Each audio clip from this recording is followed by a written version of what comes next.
Hello, everybody. Welcome to today's live session, the CMO's Guide to Brand Milestones. My name is Chris Hannon. I'm on the marketing team at Frontify. We are indeed live. It's 11 a.m. here in New York, where I'm based. Good morning to everyone in the US who's joining us. We also had quite a few people across the Atlantic, especially in the UK, who registered. So good afternoon to all of you. Welcome wherever you're coming from. Uh, we have a great session for you today. The duration of this webinar, I think it's going to depend on you. If we have a lot of questions from you, which we're hoping, we could run up to 45 minutes. If not, we can wrap this up around 30 minutes. So we'll see. But we do want to hear from you. So the chat is open. Uh, you can chat things to us if you can't hear us or you can't see something, things like that. But also we want your feedback and comments. There's also a Q&A tab, so you can also ask a question. We can upvote questions. You can comment on questions. So please, throughout, I'll be monitoring this stuff. If I look off to my right, it's because I'm looking at the chats and questions. So I'll be monitoring. If I find something in the moment to ask, I'll go ahead and do that. Let's just check the chat already, see if we have anything. Okay, good. No issue so far, so that's good. Before we get started, I want to just quickly walk you through a few things that you're going to get for registering today. So anytime someone registers, fills out a form on our website, we want to make sure we're giving them as much value as possible. So we'll be giving you the survey results. Obviously, we're going to walk through some of those. We have two amazing expert panelists, so we're going to get their insights and you'll have a chance to ask them questions. So please take advantage of this. They're both so experienced and great. So excited for that. After this, we'll send you the full recording and the full report. There's a lot of stuff in the full report that we're not going to cover today, so we'll send that to you afterwards. We're also going to give you early access to this new report that we're going to launch in August, September with Harvard Business Review. I don't even think I'm supposed to be telling you this yet, but it's on the value of long-term brand building. I've seen the initial results and it's really, really good. So we'll send that to you. You don't have to register or, fill out another form for that. And then some bonus content. We just have a new blog article. You may have seen it. It says stop. It's called "Stop Firing CMOs Are About to Become Indispensable." And then we have another report on unlocking content efficiency that we're going to share with you as a bonus as well. So let's get to today's panelists. I'm very lucky and fortunate that these two are here with us today. We have Lindsay Slaby and Shanna Patel. I'm going to let Lindsay go ahead and introduce herself first. But Lindsay, welcome and thank you so much for being here today. Yeah, thanks, Chris. Okay, so myself, what do I do? So I would say I've run my own company called Sunday Dinner for about 11 years, which is crazy to think about. And I'm essentially an external chief of staff to CMOs. So any form of advisement across, however we're thinking about marketing. But I thought I would really quickly give a hit to sort of my Frontify story as well. I think one of the things what happens when you come in as a new CMO is you're looking at the brand, the assets, where is everything? Like, what is everyone doing? Why do we still have our brand guidelines in a PDF somewhere that's 400 pages and nobody looks at? And I help evaluate a lot of those tools. And I think, Frontify is one of the tools that has been the most premium and really designed with, I think, how the client's going to use things, as well as how the designers need to operate with unique fonts and things like that. And so I'm super excited to obviously work with you guys more closely and see the evolution of the product, because I think it really superpowers a CMO to what they can do. And I know we'll get into all of that, but that's my spiel. Oh, and I'm in New York. Thank you. Thank you for the kind words too, Lindsay. And then Shanna Patel, welcome. Also in New York, trying to stay cool during this heat wave. Thank you so much for being here. I'd love for you to introduce yourself to the group too. Sure. I'm Shenna, and yes, I am trying to stay cool here in New York. I am a creative director, and I started my career as a copywriter.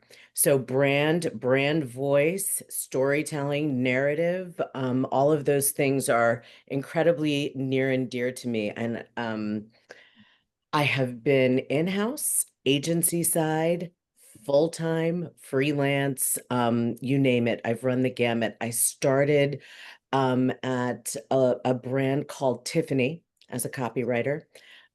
So I really I like to call it the mothership of brand voice and brand identity and integrity. I cut my teeth there, and now, many years later, I am a fractional chief creative officer.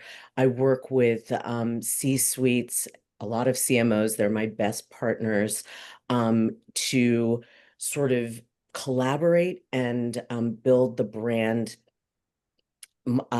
voice, narrative, identity, help them really, sort of flex and be agile. And as Lindsay said, sort of keep that cohesive story together and resonating with customers. So I'm new to Frontify. Chris and I met very recently, and I'm super excited to be here to talk about brand milestones, one of my favorite topics. Thank you, Shanna. If anyone has any questions already for either of these two, go ahead and pop them in the Q&A box, and then I will share the link in the follow-up too to their LinkedIn if you want to follow them. I definitely recommend you follow and connect. And if you want to ask more about how they can help your brand, please do. I will do that in the follow-up. So real quick, just for some context, so why brand milestones? At Frontify, people reach out to us for a lot of different reasons. Sometimes they need a DAM, a digital asset management tool. Sometimes they're building a corporate brand portal. Sometimes they need both. Sometimes they just need to improve overall efficiency. But a lot of times we found there's some sort of larger brand initiative going on with like the brand in the business. So it could be a rebrand, a brand refresh, a merger and acquisition, a spin-off, an expansion, things like that. And so as a marketing team this year, at the end of last year, as we're planning for this year, we kind of have all these different things on our little whiteboard. And in the past, we've kind of focused on one, like, oh, let's do a rebranding campaign for the whole year. This year, we looked at them a little bit more holistically. We're like, all of these things are kind of different milestones along your brand evolution and your brand journey. And so we thought that was kind of interesting. We started asking more questions, and we turned those questions into a survey. And we conducted a survey with senior marketers just recently. We've put together this survey and report. So I'll quickly give you a little overview of the survey. Over 100 senior marketers. This was in March, April is when it happened. It was split roughly across the US, UK, and DACH. Why those three regions? That's where Frontify has offices, although we do work with all companies all around the globe. We did have, it's not just CMOs. In my past role, I worked for, it was like $1 billion publicly traded company with thousands of employees, dozens of brands. And the most senior person in marketing was a director of marketing. And they'd been there for over 15 years and they didn't even have a senior director title. So we know different companies have different structures and titles. So really we wanted people who were decision makers with marketing strategy and budget. So those were two qualifying questions. And so you can see the breakdown there. And we did focus this one on larger companies, over 1,000 employees. A lot of you who registered are at smaller companies, challenger brands. I think this content is still going to be super relevant for you, but just wanted to make that note. And so are we ready for the survey findings? Lindsay, Shanna, chat? Yes, go forth. Go forth. So one of our first takeaways we did is marketers agree on the importance of brand evolution and their role in shaping it. So this was we asked on a scale of 1 to 5, 1 being strongly disagree, 5 being strongly agree, rate these 5 following statements. And we said brands must continually evolve to stay relevant. An important part of my job is overseeing our brand's evolution. I'm satisfied with how our brand is evolving. Evolving our brand will be a critical objective going forward. And then here we snuck in this milestone language. The evolution of a brand consists of big and small milestones. This is what we were hoping to see. This is what we expected, that people would be in overwhelming agreement. But I'm curious, Lindsay and Shenna, anything that stands out here? I remember we were talking about, brand evolution. That could mean a lot of different things. So I'm curious to get your take on any of this. And also the chat, please, anything you agree with, disagree with, or have questions, we want to hear from you. But go ahead, Lindsay and Shenna, what do you think? I can direct to Shanna. I mean, I think one of the things we talked about yesterday is also being really clear about defining what brand is. I knew she was going to say that. I took it from you. But like, what do we actually mean in this moment? You know, sometimes I think people feel like it's just the visual expression and the voice.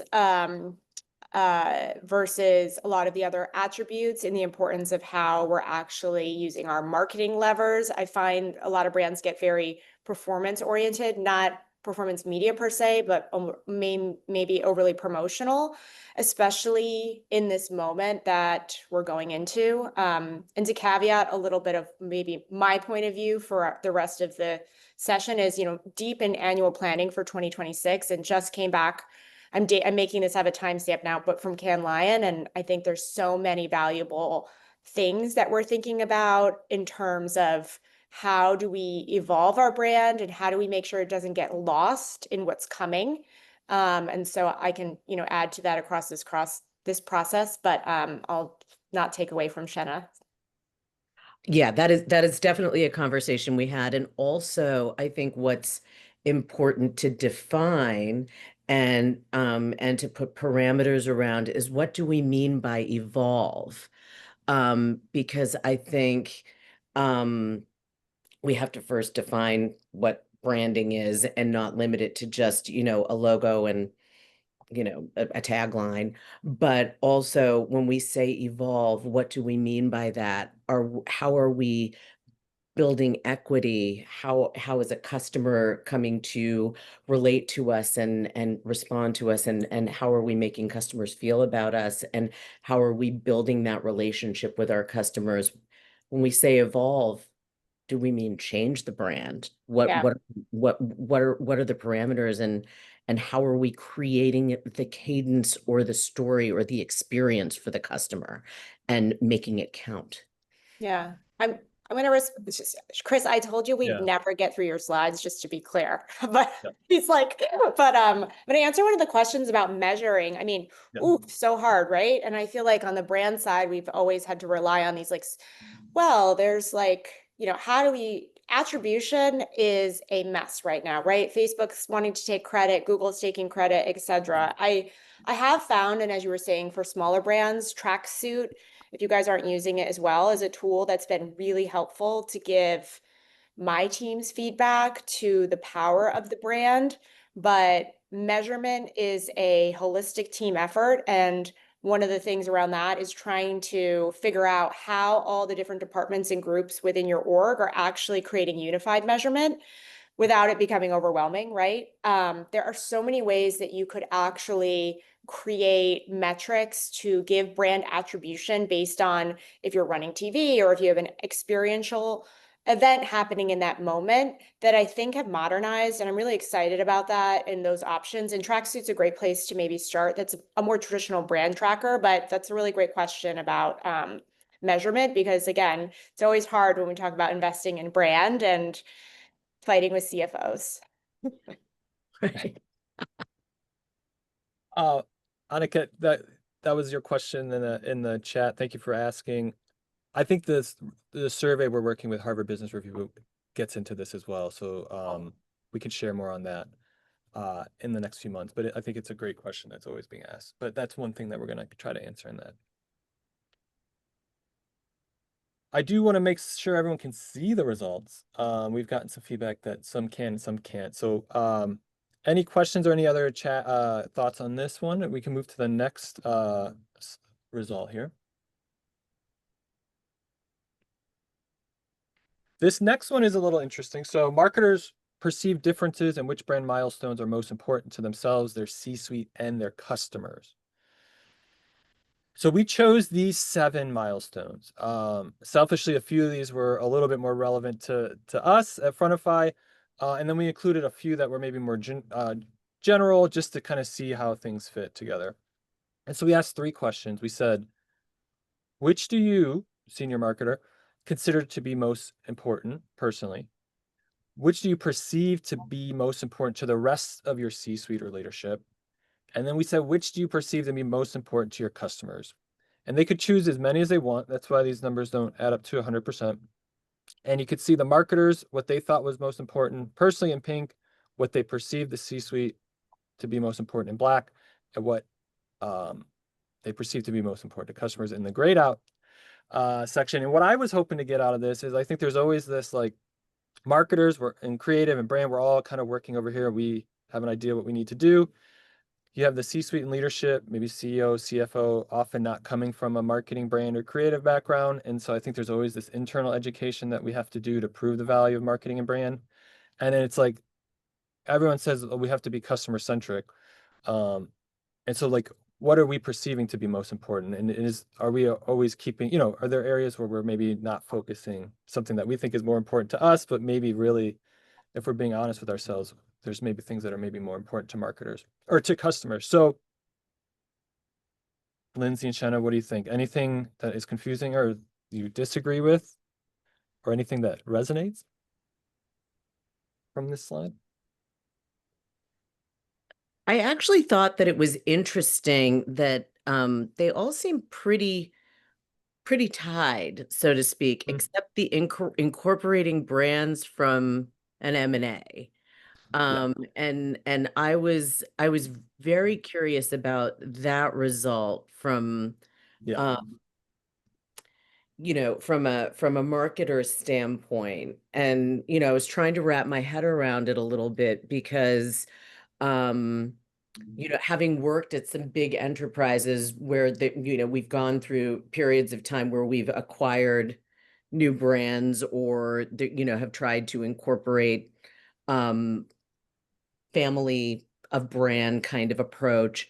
There's always been a big push to sort of incorporate them. So I was interested in that. I didn't know if, Lindsay, you had a point of view on that, or I mean, you I think, you have to look at, I would say I've worked more recently on a lot of portfolio projects, and what's interesting, I think, and I maybe could speak to the Botox Allergan one since it's quite public. What we were trying to do was really figure out like, how do we use the power of our portfolio to actually work with the other brands that we've been bringing in? And, you had like this logo mix of things that were like all completely different and separate, and customers have no idea, consumer customers being, the actual like practitioners as well as consumers didn't really know that they were all linked together.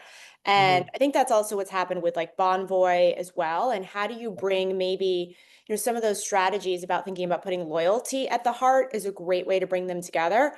But not every brand needs to actually feel like they are connected. And those are great discussions to have. And there's great teams, to help you move through that. That's not exactly the M&A, but it does sometimes feel like things are super disconnected and they don't fit together. So I love thinking about how we can draw signals that they're together if you don't really want to necessarily tie them fully. I also felt in this slide, again, a lot of similar data, and that's what's going to come back, but there's a preciousness of launching a rebrand or a strategy or positioning. And sometimes I can't think of who the brands are that recently like celebrated this. Who was it? It was Kind Snacks, right? Not to say anything, negative about that, but they like celebrated this huge rebrand online, and probably only marketers saw it, but we were like, you changed one thing, Right. And again, I think thinking about milestones, there's things that are obviously, these feel geared, there are things that are really important for your team. And sometimes I think as CMOs, we get so focused on like the launch plan and how it's going and what we're putting out there that we do sometimes overlook how important the work that went in and the care to that is. And celebrating milestones internally, maybe that kind one could have just been internal, but again, the people who worked on it probably love to see that. And it's unfortunate the way that it was reacted to, right? So it's a thought. Yeah. 100%. I love, and I think one of the things we want to do with this campaign is like to celebrate the teams behind these brand milestones, because they are a lot of work. They It's a lot going on, and they should be celebrated, and it's the people behind it who are making this happen. So Yeah. that's another reason why and we'll get to like the emotional. There's a question we have coming up on the emotion side. There has been some great comments. I think we knew we were gonna miss a million different milestones. So I think this is just an incomplete list for sure. And so I love that some people are sharing some other ones. For sure. We had some in the comments, like people could write what they thought a brand milestone was. Someone wrote like giving back to the community and having some sort of community element of the branding, which I think is a really great milestone as well, and I think is super important. That's cool. So yeah, we understand that. There's been some really cool comments here. Annika, again, for me, the most critical aspect for brand is on whether our ICP recognize the brand. Also, we grew through acquisition, so it's always a challenge to figure out which brands to promote corporate for some of the individual brands. Yeah. We get in our own way, right? Like we think people are going to care about the whole, and again, I think that's why Bonvoy is super interesting because I feel like, I don't necessarily think I'm staying at a Marriott anymore. I actually say Bonvoy. So, and it's a great case, obviously, and they had to invest a lot in that, right? If you decide you want to make your portfolio brand a big thing and it doesn't offer any value to a consumer, then no. But Bonvoy does offer a value. So I love that integration of loyalty being a piece, whether that's a Mondelez buying brands, couponing power, using each other in different ways to grow is also a really great tactic too. Awesome. Let's move to the next one here. This is the excitement, the emotion one. We said we found marketers feel excitement and optimism when working on brand milestones.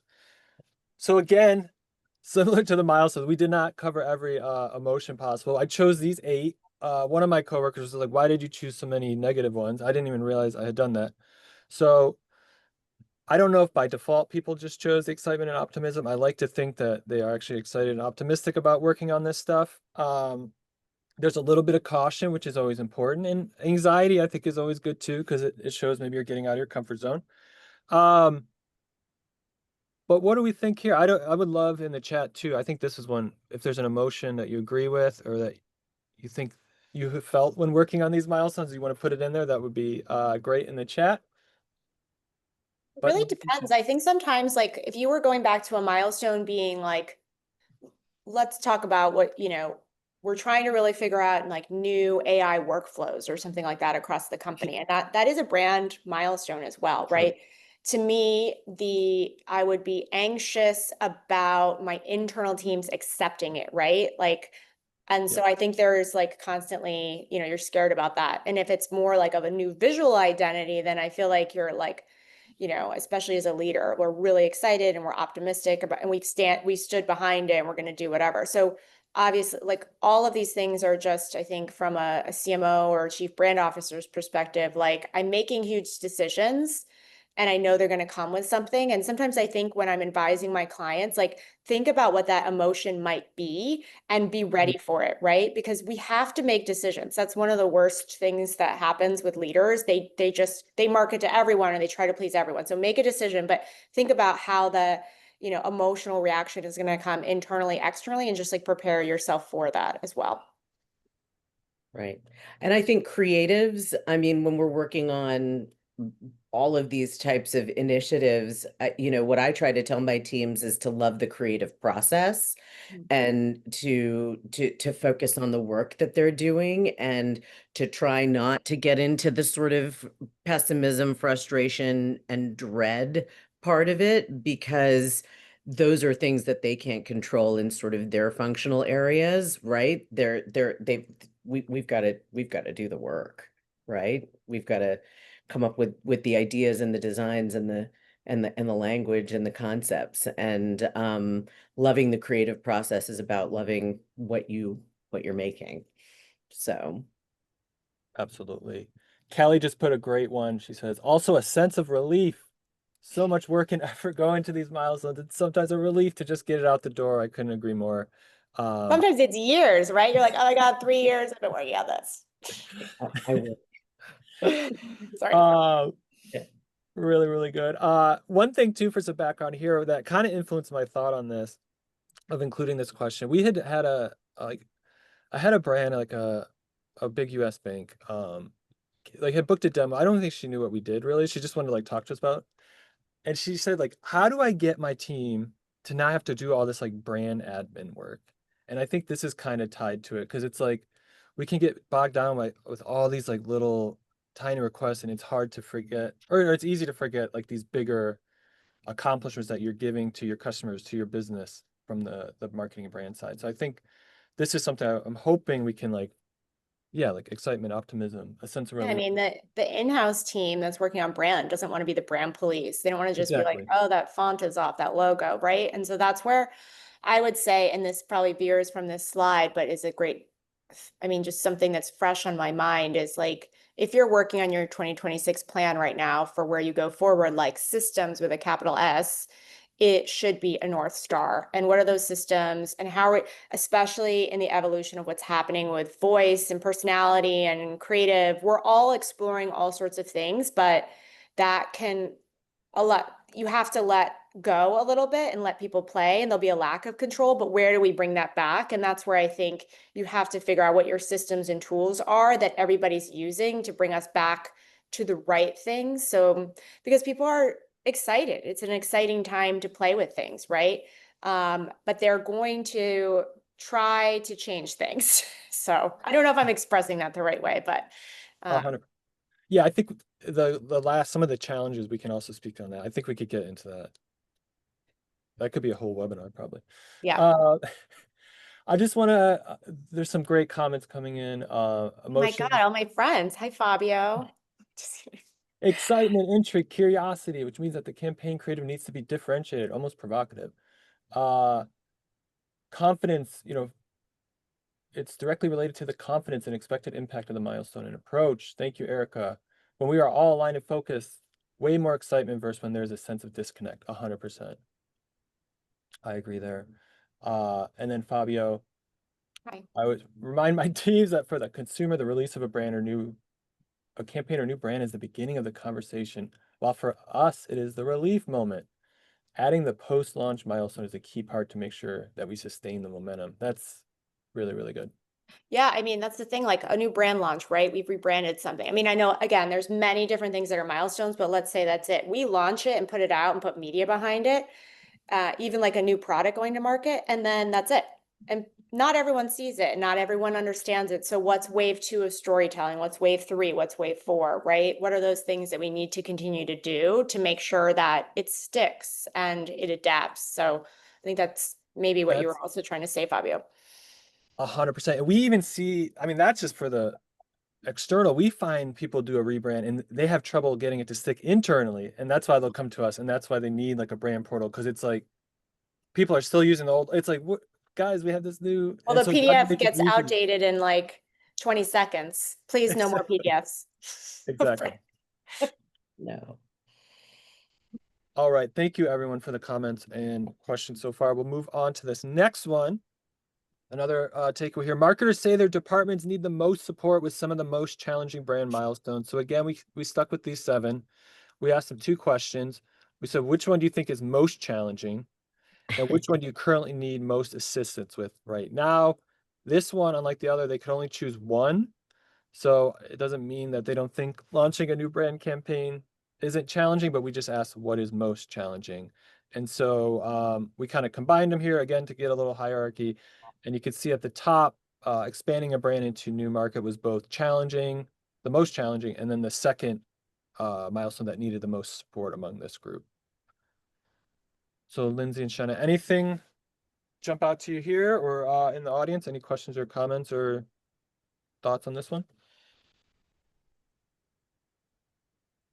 Especially that top one, expanding a I can brand let into new Shanna go if market. you want. I know you had a thought about this yesterday.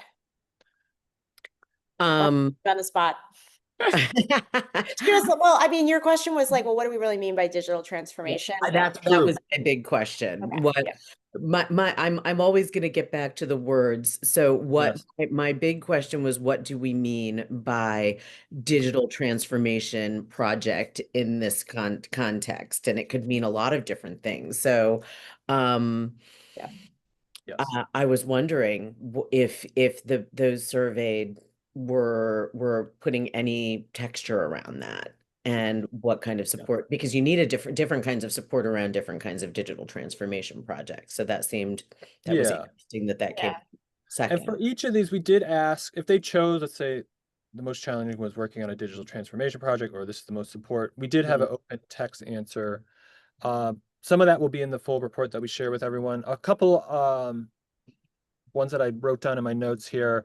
Some people said, like, why is a digital transformation project so challenging? They said bringing together various legacy systems with new technologies presents complex challenges.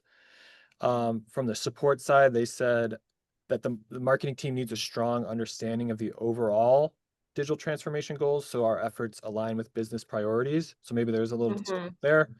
And I think there's always a lot of like customer experience in there. Marketers need to focus on how they can enhance the customer experience through digital channels. There was also a recent VML report where I think the top focus area of digital transformation now, like 60% said AI. So that's a whole nother, because sometimes digital transformation, it feels like such an old thing and you've been hearing about it forever, but now it's like AI is a part of it and it's probably going to be Yeah. a big part. So Systems and workflows. I think one of the things too is we get lost in strategy and in anything, right? Like we get lost when we get into the weeds on things, and digital transformation sometimes can be a lot of different technology. Like let's think about our modern tech stack, especially that we're all with AI. What are we using? And it gets really overwhelming. So many things do different things, and you're starting to think about, you know, you're getting a little bit too much in the weeds of their features versus maybe having one page where you're always at the top saying, these are the 3 things or the jobs to be done or the things I need to answer for my customers, right? And what is enabling us to do that? So customer facing and then internal facing. And that can always help you snap back maybe to, okay, this is why I want this product. Otherwise, we get into a place where, sometimes organizations are like, I don't know, we have 200 tools and no one knows how to use them. And right now, like, we need systems adoption more than we ever have, in my opinion. And so you really need to have clarity around what this is enabling us to do so that people will adopt it. And there was a great question in here as well about the brand team from Emily versus the enablement managers. Great question, right? Again, sometimes we just launch and we're like, it's done. Or we put it on the creative team to be like, now you're in charge of guideline police. I think for large corporations, I've actually always used a third party called Brand Active that has actually been the facilitator that rolls out all like massive, massive rebrands. And then they train and stay on throughout the process. But not everyone has the luxury for $100 million rebrand or whatnot. I think that assigning a person to do that is so important. And that person could also then become this emerging set of roles we have around, I'm not sure if I'm going to say this right, but really the hands-on, the people who are really helping us with the automation tools and driving things. So that role could be multi-purpose, but the idea of when you're investing in a rebrand, putting in a line item for a human being internally as an FTE or a contractor that helps nurture the actual usage and lets people know where they can have more freedom too. Sometimes, rebrands are scary and you feel like I can't touch anything, or what if there's so many boxes that say no? How do I have fun with this? Because then you'll have a personal connection to it as a person internally, whether you're creative or a marketer. So that was a great question and something I think sometimes we all forget about. Well, I think we don't take the time. I think what you're saying is absolutely right. We say it's like we push a button and imagine that everybody is all on board and none of them are on boarded, you Yeah. know?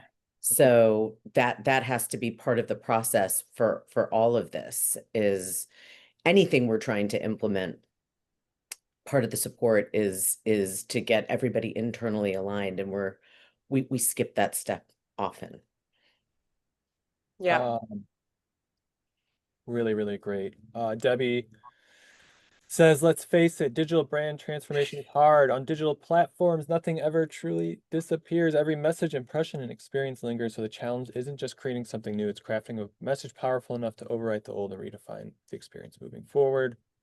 One other thing too, Emily, to piggyback on what Lindsay was sharing and Shanna, we find, especially after a rebrand or even just you just have your existing brand, and this is some of the insights we found in our HBR report, which the HBR team is going to be very pissed at me, I think, that I'm sharing this stuff already. But they said, like, how do you get people to be on brand? And there's like these, having like little brand committees within your company and having like little brand audits and brand champions within the company that you can bring on board to kind of be a champion within the different departments is also kind of an interesting thing that we found that people are leveraging.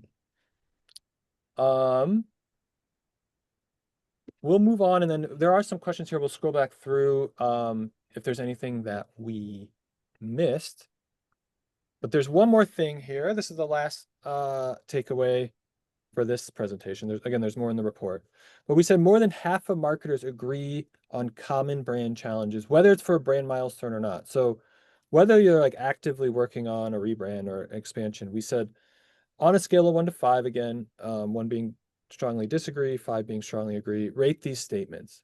And we say, is it challenging for you to go to market with campaigns in a timely manner, manage your brand architecture, manage brand governance for global to local campaigns, increase organization-wide adoption of campaigns, and maintain brand consistency across omni-channel touchpoints? More than half, all of them said, yeah, like this, we agree that this is challenging. And I think it kind of goes back to what you were saying earlier, Lindsay, about how do you have guardrails for brand consistency and also have enough creative like variation. And I think that plays very much to the AI as well. Like how do you set up guardrails and then have enough freedom for people to work off of it and be efficient, but also stay within. So I think it's interesting. I'd love to hear from the chat if any of these stand out, if you have questions specifically for Lindsay or Shenna, but for now, what are your takeaways on here? Either one of you, if you want to jump in. Do one of these seem most challenging? Would you say one of these is the most challenging to you, or at least from what you hear? I mean, some of these are just common to the job. I think sometimes Yeah. global to local is hard because it's all, everyone has different org structures and who's setting the creative guidelines for that. And how do that's basically incentive structures and different teams. And, some of my clients have like a center of excellence in the US and, the way their process is working might be that they're hoping that the main creative guide is there and then it gets just sort of translated, right? That doesn't work, right? It just doesn't work. And it's hard. Now we can do a lot more, obviously, with tools, but the way people react to a brand in a culture that's Southeast Asia or a Latin country, advertising, marketing, and everything is so different. So we've been challenged with this, right? And you'll see big businesses like Diageo or Coke constantly change that model. A new CMO comes in and goes, no, I want to hold on to it. No, let it go. No, hold on. And I think that's an important thing for us to think of with new tools. And again, everything goes back to how do we make sure that as we're evolving and as we can move faster and as we have all these things, the brand, the voice, the actual core of it doesn't get lost, but we're allowing ourselves to do so much more. Like there's so much more opportunity to be able to deploy our dollars in a better way. I always see transformation like this. It's going to be very hard what's kind of coming. However, it's like printing and digital ads, right? Like we are now ideally unlocking money to do more of the things we think we should be doing with our marketing budget. So as I want my CMOs to hold their dollars as best as they can, but think about where we can do more and let all of these new things that are behind us help power that. So I don't know if I'm answering your question, but global to local always is an issue because we're like so limited. And then you like see yourself on a billboard somewhere in, Latin America and everyone's like, no. Right. I think that's right. I mean, I think from a creative standpoint, I think maintaining brand consistency is always a huge That's the right word. Yeah. Mhm. Yeah. I think maintaining that brand integrity, getting the buy-in from everybody to just stick with something, stick with a story, stick with a campaign, stick with a palette, build that equity and that value across channels is more and more of a challenge these days. And then I think Lindsay's point about the different markets and about different cultures, the way we used to do it 20 years ago is we would have experts in those markets and we would trust them to translate our brands and we would talk on the phone and have those calls at 5 o'clock in the morning and now we have tools and we're finding it more challenging. So how do we optimize the tools with that human touch? And I think that's where we might find the sweet spot, like that emotional intelligence with the technical acumen. So Mhm. Very nice. And Shanna, obviously, I mean, you've worked with brands. Talk about consistency. Some of the brands you've worked with are like yeah, the perfect case study for being consistent. yes. Yeah, Um, and that was the job. I mean, that was really, it was held in the highest regard, and I think it was prioritized, and that's why it was possible. And it has to be prioritized, otherwise it's not going to happen. Yeah. I think also when you look at your agency scopes, it's so important to think about all these things now and what you're asking them to do as the marketer side. Like we want templates and tool. I don't want 6 assets for something. I want 600. I've been saying this probably for a long time, and I know who the teams are that know how to do that. But now it's like, get it together. And I want everything built in tools, right? I want you to build our brand in Frontify. I want Figma templates. I want to integrate it. I want you to know this. I don't want to ask for it. I just don't want to ask for it. I want them to come with their own tech stack and solution of tools because it's required, right? And it's very clear when as marketers, we're shopping a lot for partners. And when one of them does that and the others don't, you very quickly sort of think differently about your teams because they're not on the same level. And Mm-hmm. internal is moving faster. I think client side, I always say that the buyers are moving faster and the sellers have to catch up because we Yep. look to them not just to like process things for us, but for their expertise, right? And right now, it's like if you are not concentrating your expertise in the right areas, then unfortunately, you're not growing your business and I'm not bringing you into mine. Well, and I've gone into organizations and been handed a spreadsheet of 30 different agencies. Like, how do you create any Yeah, yeah, cohesion of any sort with that yeah. kind of setup? So, Great question, Jen. I think it really depends again on like what the business is. So if you're in the business of driving PR, for me, there's a certain stack versus other things, but there are some consistent ones. Like the most simplest thing is I want notes back after a call immediately. So Granola, whatever tool you're using, I don't want to wait for action items, we're moving fast, right? Like, I just released notes from Cannes on Friday. People were still at Cannes fast because we all, when you're having a meeting or talking about something that's top of mind, like I'm going to go to someone else and talk about it, and you only have so much time, right? So I do think there are some stacks that are out there that are really like no brainers to have, but then they're important to understand what the tools are that you're using to layer on. And that's also a conversation. You can do a workshopping moment with your clients or prospective clients and talk about what things do and how you think they should be implemented because they have workflows as well. But the bottom line is it has to be a part of the conversation. Sometimes I say that project management and the tools part is the most exciting part of a pitch because you're like, yes, I'm going to be informed, organized, and get shit. Sorry, can I say done? sure. Get shit done effectively. And like that is so important for leaders. We need things I could go on forever. Sorry, I'll be quiet. It's great. It's I need great. tools. yeah. But we also need people who are good at using them. Yep. Yeah. Yeah. I mean, Jen, the tools for brand assets, most of my clients use Frontify. So Yeah. we also use Canva for different things but when you need it like super organized and scaled and you have multiple global markets reaching in and you need something that's premium for great designers, I feel like I'm an ad for you now, Chris, but like, I know we didn't even discuss it, but but that was before you even reached out to me, of course, it's always been top of mind. I know people use Brandfolder and other things, but it's all about how they integrate too. I don't want to feel walled off from the tools I'm using. And I think Frontify is great at that, especially with Figma. So yeah, Yeah. 100%. Um, so that's the initial. We're going to send the report, but we do have a few minutes. I want to make sure if anyone didn't have a question that they want to. Let me just go through real quick. I don't know, Lindsay and Shanna, can you stay for 5 more minutes of yep. Q&A? Sure. Emily, I do think AI is a suitable tool for global adoption.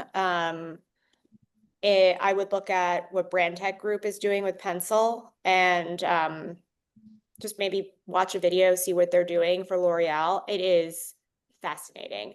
And it's more than just, that like they're an organized AI, platform that you can work with and also an agency versus several specialized things. AI is so many different things, so it really depends what you're looking for. If you're looking to really help with AEO and LLM reading, and there's different tools you might use like Writer. But if you're thinking about creative and deployment of assets, one of the most important things I look for is if they also have either a connection to like Creative X or if they're also evaluating the effectiveness of that content, not the efficiency, but they understand those tools, understand emotion, if it's all of the different details that help us make better creative decisions. Great. Well, I think we can end there. I'll wrap up. I want to thank Lindsay, both of you, Lindsay and Shanna. Thank you so much. If you have more questions for them, please follow them on LinkedIn. They have great content that they share all the time. I'm sure they'd be happy to connect. That's right? I think that's fine. But yeah, please follow them, connect, reach out to them if you want to learn more about how they can support there. That's it for today. I do want to thank everyone for being here. As a reminder, we'll send the follow-up with all those different resources, the full report, which gets into some of this other stuff here, that some of the questions that I don't think we had time to get to. What else? Let me just get my notes here. Yeah, if you're interested in learning more about Frontify, I'll put that plug in there then. You can visit our website, frontify.com.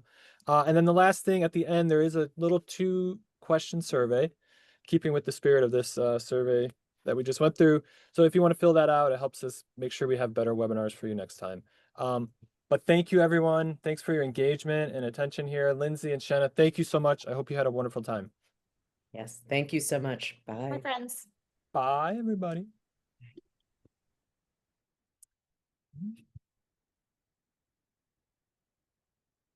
Okay, goodbye.